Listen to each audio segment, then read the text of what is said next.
ang Widman ng Pilipinas ang rapper na pinakamatigas pagdating sa boxing, sa hip-hop. Pag ano, Floyd Mayweather para si Ugok eh. Nakakairita kang tignan, min. Day 38 mga tol, December 4, 9:31. Si Mrs. at ako mamamasyal sa park. Park ba tayo, asawa? Doon na tayo mag-dinner. Okay? Gamit ang aming Harley Davidson, sana hindi kami mahuli. Time check, 9:40. Al-Ain City Center mga tol. Yan, mall tayo. Gago angas, open 24 hours. Tara. Gagi ang mura ng mga nuts nila dito, asawa. Oh. Mumura ng mga nuts. Gagi, mas maayos yung mga ano nila dito, no? Di ba Asawa. dito lang tayo kapag... Gagi ang mura pala dito, asawa, no? Tsaka mas maganda, tsaka mas maayos pa yung Al-Ain City Center na shop nila, oh. Kaya nga. Diba? Tara, tingin tayo dun, oh. May mga pagkain, asawa. Dun. Pag... Gagi ang mura, no, asawa. 3 dirham lang, oh. Mm. Mas mura nga sila dito sa Al-Ain City Center, no? Oo. Ayos. Konti pa ng tao, kamo. Tayo lang yung tao, eh. Tingnan mo. Tsaka ang organize nila, tsaka malinis, no? Pag uuwi ka, dito ka mamimili ng pasalubong. Yun lang, hindi naandar yung escalator nila. Ikaw yung naandar. Ikaw yung andar. Pero okay lang kasi yung paakyat meron na. Tsaka ang laki ganda. niya. Ito na yung mga sapatos nila, no, asawa. Sa chinelas, so. O yun, no, mga panlokal. Okay lang siya, asawa. Maganda ba siya? Oo, ang angas. Angas. Local yarn. Lokal yan. Forma, no? Maganda ba? Maganda sa paa? Maganda, nakikita yung puti lalo ng paa mo. Outfit check. Leather. Sleepers. 25. Kaso naglulukot na, oh. Kabilis. Low quality to. Wag to. Papakainin kita sa City Sun. Ayan, oh. Muro. 10 lang yung chicken biryani. Beef biryani, 10. Half chick charcoal with rice. Chicken, 10. Oh. Ano sa'yo? Fish fry? Fish fry. Sige, ako beef biryani ako. Sawa. Ba't umiwas ka sa camera? Wala silang fish biryani. Doon tayo. Check natin. Ito, may masarap na kainan dyan. Naalala mo? Diyan tayo unang kumain. Gago aesthetic. Anong pakainan to? Dito tayo, sawa. Basta yan, aesthetic siya, oh. Tara, kain tayo dito. Ganda naman dito, sawa. Diba? Aesthetic, oh. Komportable upuan, no? Doon bitin. Ote mo. Oh, buti lumipat tayo, oh. Sobrang komportable, no? Ano to? Petra Oasis Restaurant. Yun yung pangalan niya, Petrang Kabayo, pare. Uy, yung mga kebabs sila dito. Excited na ako. Ako muna, asawa. Pili. Sige. Yun know, may freebie sila na soup. Tapos meron sila ito, Universal Gear. Masarap nga, asawa. Totoo ka dun. Yung gear nila, oh. Fresh na fresh yung damo nila. Goat kami dito, goat.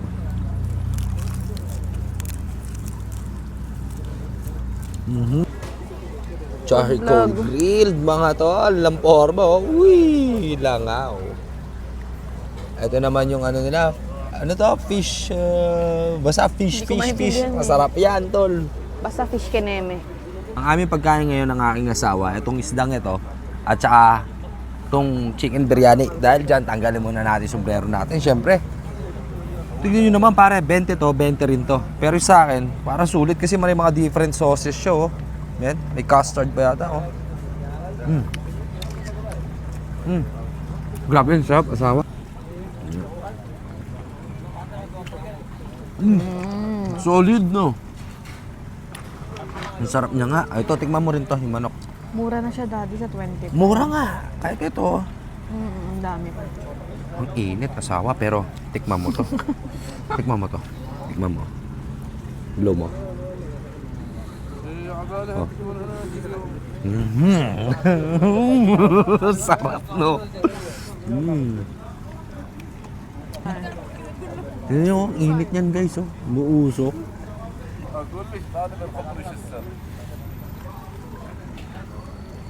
Empty plate, oh. Ubus ko yan, isang buong manok. Sawa ko, mapaubos niya na. Lakas na rin kumain, pare. Siya lang kumain yan, tol. Tibay. Masarap. Busog na ako, guys, pero masarap. Masarap kasi, kaya gusto kong ubusin. Ubusin mo na.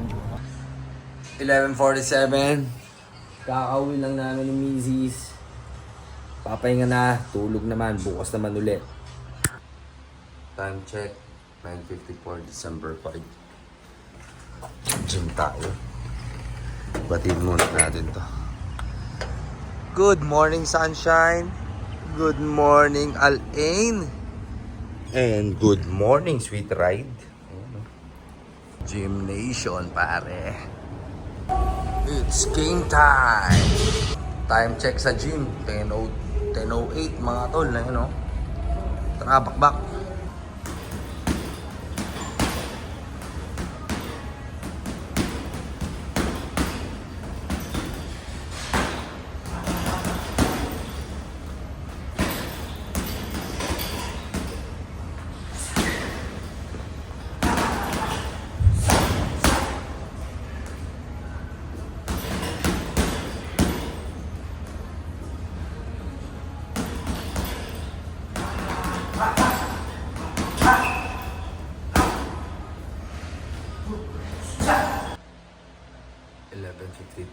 Mga tol, just got home. Pasok tayong alas 4. Power nap tayo. Time check, 3:34. Bangon na tayo, pasok work. Ligo lang. Time check, 3:56 mga tol. 4 o'clock pasok natin. Dito na tayo sa work. Tayo late. Anyways, update ko kay mamaya tungkol sa mga rapper sa Pinas. No? Wala naman matigas. Ako lang pala yung pinakamatigas sa mga rapper sa Pinas. Sana di bakbakan. Brad. Namiss ka ng mga viewers natin, Brad. Oh, kamusta na kayo? Ang asa mo sila, Brad. Ano masasabi mo kay Brad Dermin? Hindi ko kasi niya. Hindi ka kasi, no? Taksi. Nakakatakot na minsan kasama. Ano sinasabi yata ito? Oh, patay ka. Gusto mo?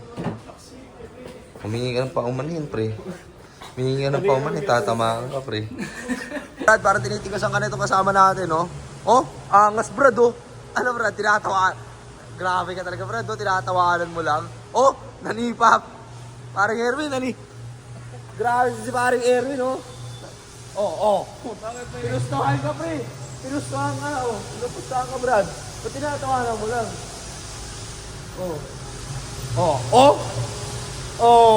Angas talaga nito tropa natin, eh. Maangas to kaysa sa akin. Eh. Ah? Mas maangas to kaysa sa akin. Mangas. Time check, 5:08. Pretending to work. Sa trabaho, wala naman tao. Ano yan, tatayo lang ako dito, tapos babayaran ang sahod. Pero kailangan rin kumota. Nakakalungkot din pag walang tao, mga tol. So tara, baba tayo, pag-usapan na natin kung ano ba yung mga rapper na to.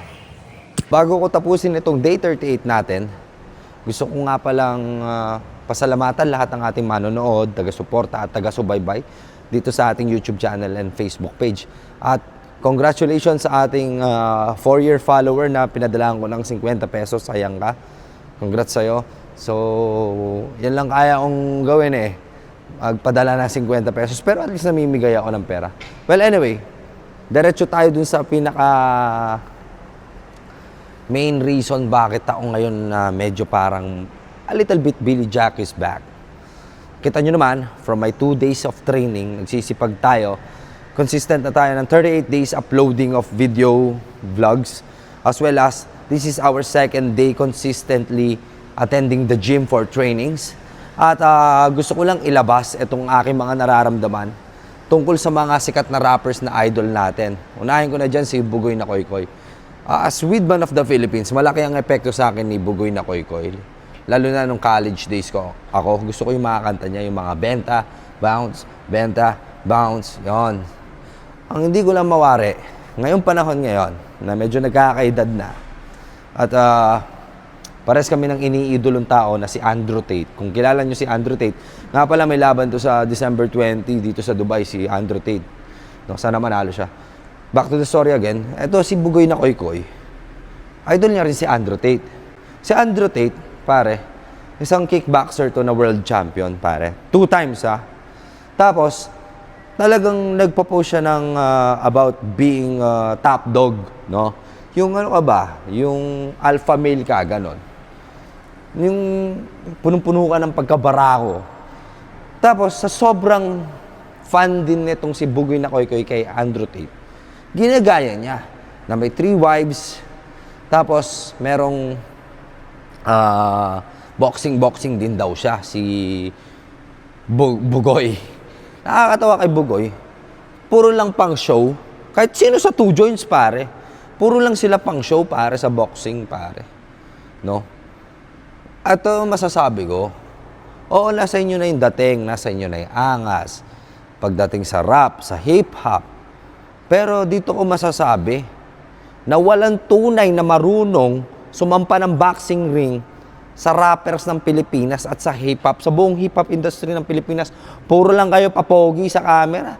Puro lang kayo paangas. Ako pa rin na nag-iisang totoong rapper na astig sa Pilipinas. Hindi man ako kasing sikat ninyo. Or may mga nagawa akong kanta na kasing sikat na sa inyo. Pero nagra-rap ako. May album ako sa YouTube ko. May following ako at meron akong pinakamalaki kong views sa rap ko is nasa 36,000 lang eh. Pero malaki pa rin yun sa YouTube yun eh. 'Di ba? Nagra-rap ako, men. May 8 akong kanta eh. So, masasabi ko, puro lang pala kayo, papucho-pucho, kayo mga rapper ng Pilipinas. Ako pa rin, sa mga sikat na rapper, ako pa rin, yung pinaka-astig, ang weedman ng Pilipinas. Yun ang gusto kong sabihin, men. Hindi ako nagbibideo na nagbo-boxing ako na hindi lalaban para lang palakas ng dating, ganon, pautot. Ikaw, puro ka lang pautot, bugoy nakikay. Tapos pang show mo lang yung 3 mong babae. Bakit ka mo? 'Di ba? Pag malapit sa mga babae, more likely chila-chill ka, men. Wala ka namang pinatulan eh kasi magre-reason ka. Hindi interesting ang kanilang buhay kaya pinag-uusapan nila ibang tao. Hoy, wag ka mag-post sa mga tungkol sa boxing, hindi kita may mentionin, men. Papansin ka rin eh. Pam-pam ka rin, bugoy nakikay ka eh. Kami nga nagpa-post ng boxing, talagang lumalabang kami sa boxing kasi ikaw, pakul ka lang. Ano ka, kulang-kulang? Wag kang pakul, men. Cool ka na sa ginagawa mo sa hip-hop. Cool ka na sa mga kanta mo. Pero dito sa boxing, pare, nakaka-insulto ka, pre. Akala mo, siga ka talaga ng hip-hop, men. Wala, bugoy nakikay ka, men. Yun ang real talk, bro. Kung talaga nagte-training ka, tapatin mo ako, men. Oh, di ba, may pera ka. Lumapag ka dito sa Dubai or sa UAE, men. Dito tayo mag-boxing, pa-event ka, o ano. Kung kaya mo, kung talagang legit ka, 2 joints, parang mafia, di ba? Total, malakas naman kayo. Panindigan ninyo, ha? Malaki rin yung epekto nyo sa akin, di ba? Weedman nga ako ng Pinas, eh. Basta, para sabihin ko sa'yo, bugoy nakikay, huwag kang pam-pam pagdating sa boxing, yun lang. Dahil nakakairita ka tignan. Ang nipis-nipis mo.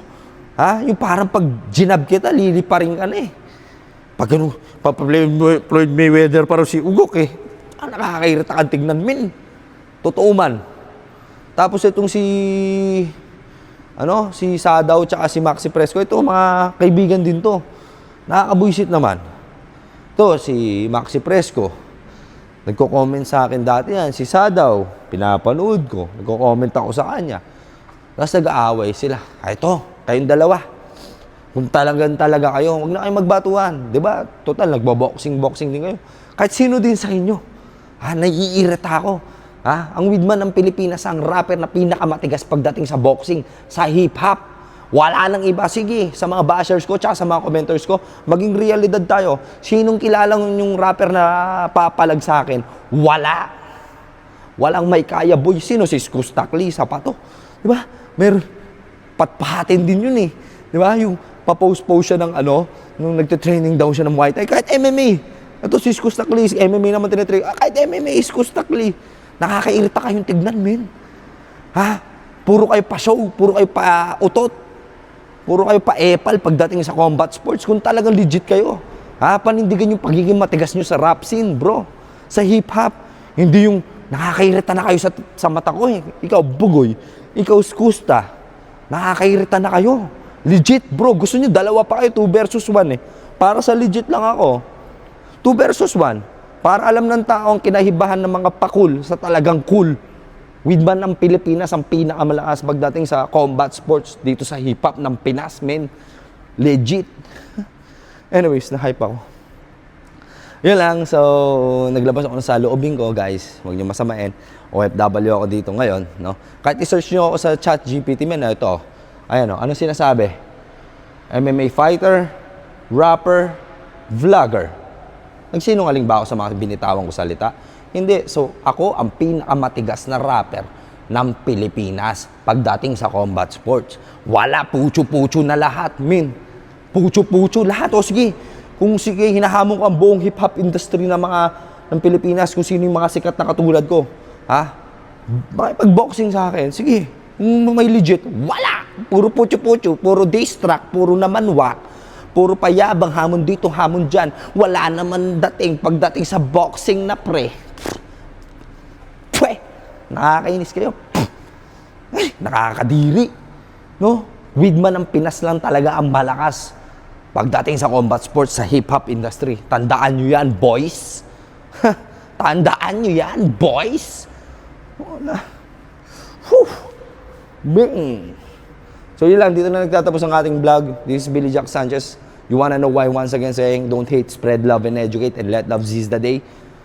At maraming salamat ulit sa pagpanood ng ating Day 38. See you on my next vlog, guys. Peace out.